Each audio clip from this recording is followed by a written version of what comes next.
এই সাবস্ক্রাইবার যদি রোনাল্ডোকে 1 ভার্সেস 1 এ হারাতে পারে আমি তাকে দেব $1 মিলিয়ন।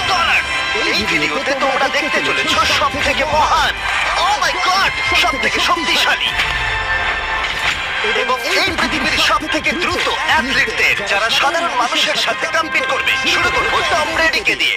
বিপক্ষকে দেখার জন্য তৈরি? অবশ্যই। ঠিক তোমার পিছনেই আছে high school football player Jake, তোমার প্রতিদ্বন্দ্বী। তোমরা প্রত্যেকেই বেলুনগুলোর দিকে বল ছোড়ার সুযোগ পাবে। যে প্রথমে 4টে বেলুন ফাটাবে সে পাবে $1,00,000। এবং যেহেতু টমের 7টা সুপার বোল রিং প্রমাণ করে যে ও সর্বকালের শ্রেষ্ঠ কোয়ার্টারব্যাক, তাই ওর বেলুনগুলো একটু ছোট। জেক, অবশ্যই তুমি প্রথমে সুযোগ পাবে কারণ ওর 7টা সুপার বোল রিং নেই।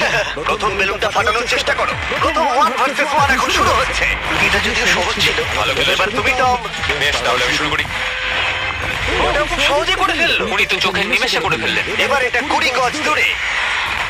ও মাই গড, দ্রুত দ্রুত। এই ভাই, তোমার কাছে তো সহজ মনে হচ্ছে।